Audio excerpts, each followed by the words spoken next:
Unified 911, anong matutulong namin sa'yo? Anya ti maitulong mi ken kapo. Anong may tatabang ko sa Unsay imo? akong ikatabang nimo? Ngini makadabang na misal ka no. Sa anumang wika o dialekto, may tulong na darating sa iyo.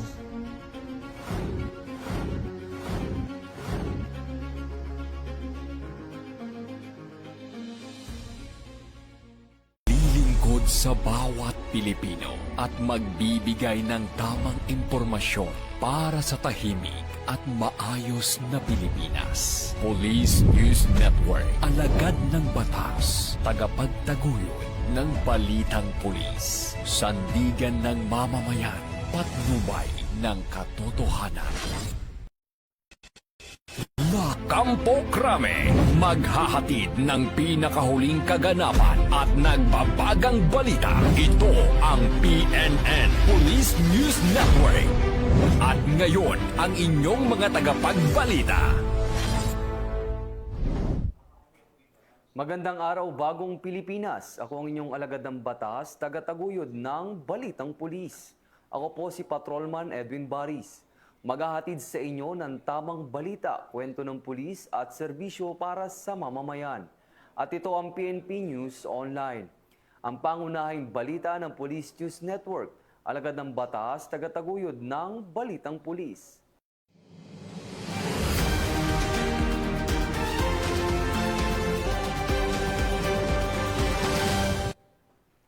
Narito ang mga balitang hatid ng ating PNN correspondents mula sa iba't ibang panig ng bansa.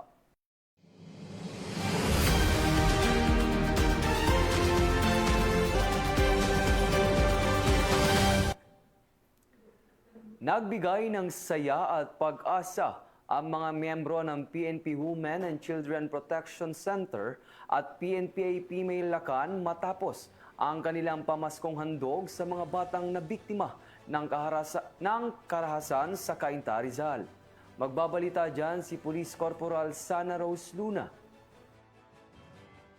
Kabuluhang pamaskong handog ang isinagawa ng PNP Women and Children Protection Center o WCPC, katuwang ang PNPA Female Lakan bilang pagpapakita ng malasakit at suporta sa mga batang biktima ng online sexual abuse and exploitation of children o OSAEC nitong nagdaang Pasko sa Cainta, Rizal.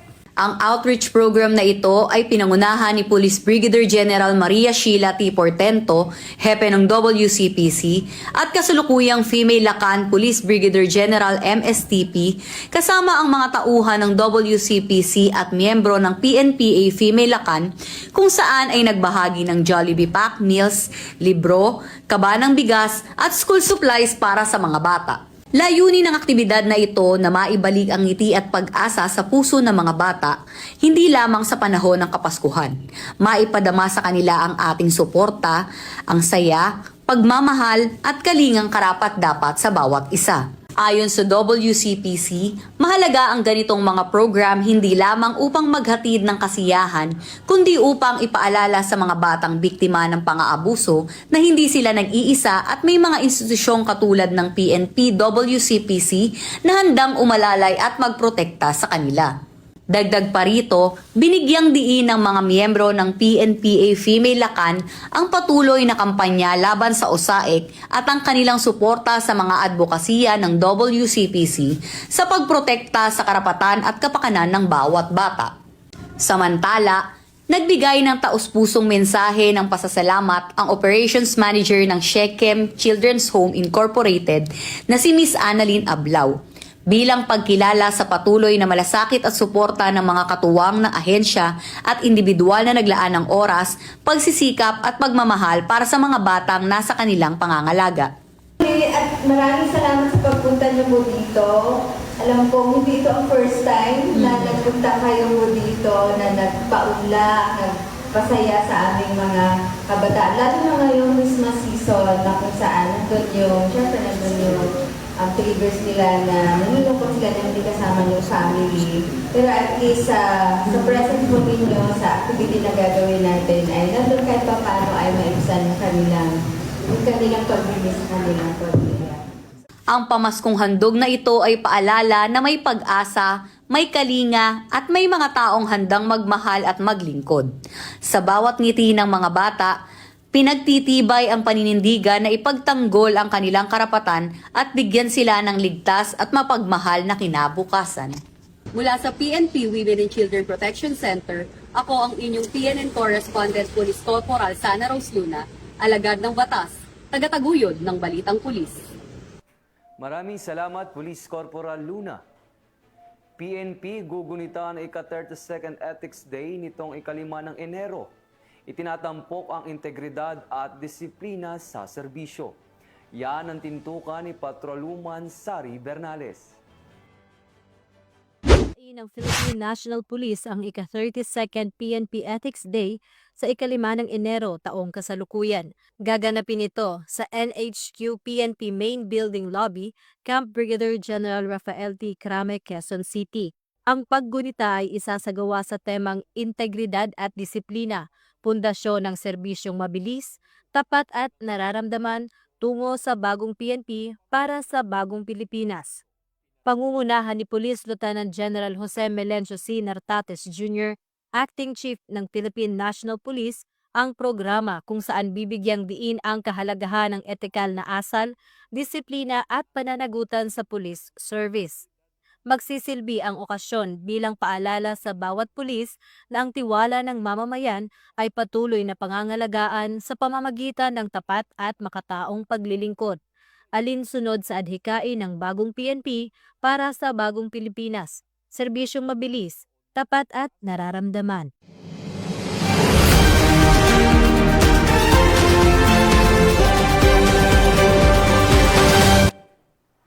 Manila Police District naglabas ng traffic advisory para sa traslasyon ng Poong Nazareno nitong darating na Enero 9. Ang buong detalye ay mula kay Patrolwoman Sari Bernales. Tupad ng malawakang road closures ang Manila Police District para sa traslasyon o prosesyon ng Poong Jesus Nazareno sa Enero 9 sa kasalukuyang taon. Ayon sa MPD Traffic Advisory, magsisimula ang pagsasara ng mga kalsada bandang alas 9 ng gabi ng Enero 8 at mananatili hanggang matapos ang aktibidad. Kabilang sa mga isasarang kalsada ang Bonifacio Drive, northbound at southbound, Katigbak Drive, South Drive, Independence Road, P. Burgos Avenue, Finance Road, Maria Orosa, Taft Avenue, Romualdez Street, Ayala Boulevard, Carlos Palanca P. Casa Legarda, Quezon Boulevard at Lerma. Isasara rin ang MacArthur Bridge at Jones Bridge. Naglabas din ang MPD ng mga alternatibong ruta para sa mga motorista, kabilang ang mga diversion para sa mga dadaan sa Rojas Boulevard, R10, Port Area, Espanya at mga rutang papuntang Quezon Boulevard at mga tulay upang maibsan ang trapiko. Paalala ng mga otoridad, asahan ang mahigpit na pagpapatupad at posible pang magkaroon ng dagdag at pansamantalang road closures habang papalapit ang traslasyon. Pinapayuhan ng publiko na magplano ng biyahe ng mas maaga at dumaan sa itinakdang alternatibong ruta. Ito ang bagong PNP para sa bagong Pilipinas. Serbisyong mabilis, tapat at nararamdaman.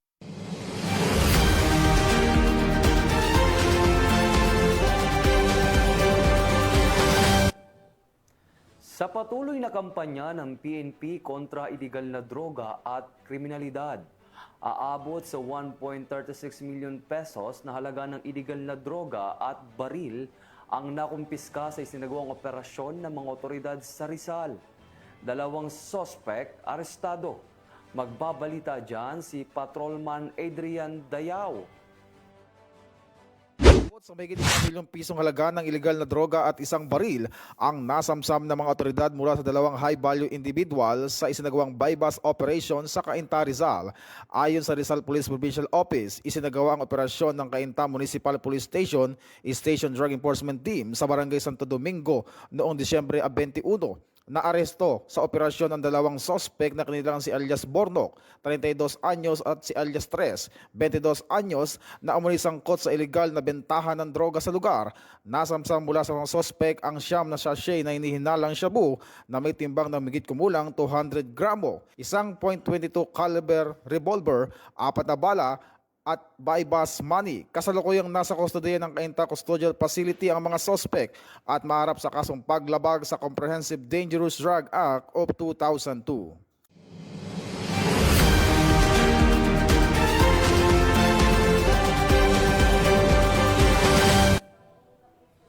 Mahigit 2 milyong piso na halaga ng iligal na droga ang nakumpiska sa matagumpay na anti-illegal drug operation ng mga tauhan ng Southern Police District.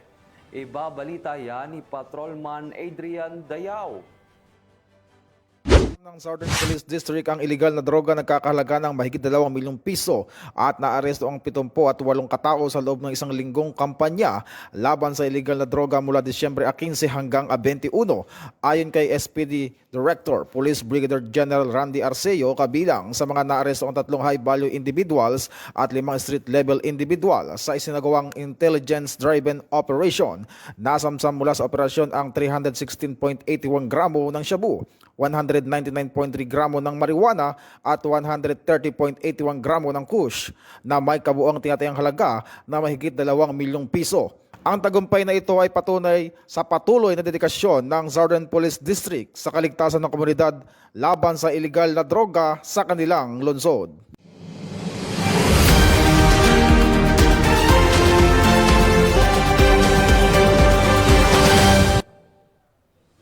Arestado ang isang drug suspect matapos ang isang anti-illegal drug operation ng mga otoridad sa Sibulan, Negros Oriental. 2.72 milyon pesos na halaga ng ipinagbabawal na gamot ang nasabat. Ang buong detalye ng report ay hatid ni Patrolman Don Brosas. Sa selda ang isang hinihinalang drug suspect matapos mahuli sa ikinasang operasyon ng pulisya sa Purok 3 Barangay Magatas, Sibulan, Negros Oriental, kung saan nasabat ang tinatayang 400 grams ng shabu na nagkakahalaga ng 2.72 million pesos.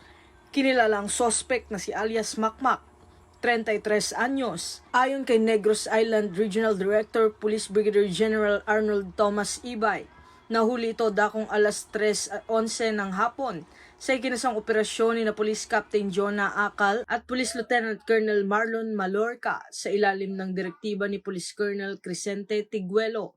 Ayon sa pulisya, isinagawa ang operasyon ng naaayon sa Section 21 ng Republic Act 9165 o Comprehensive Dangerous Drugs Act of 2002 upang matiyak ang integridad ng mga nakumpiskang ebidensya. Kasong paglabag sa Republic Act 9165 ang kakaharapin ng sospek habang patuloy ang mas pinaigting na kampanya ng PNP laban sa iligal na droga sa rehiyon.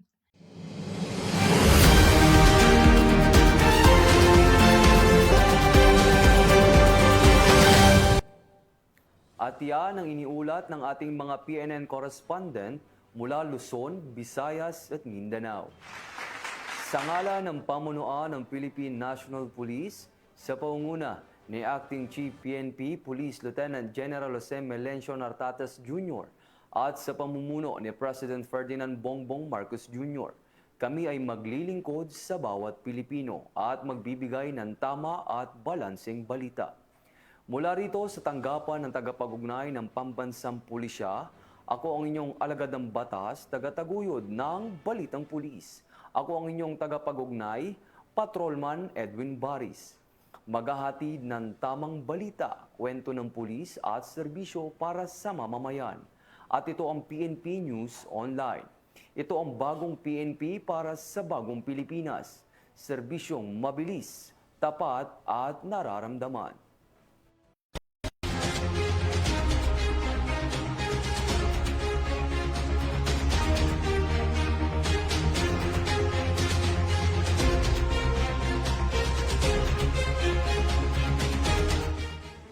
Police News Network, alagad ng batas, tagapagtaguyod ng balitang pulis.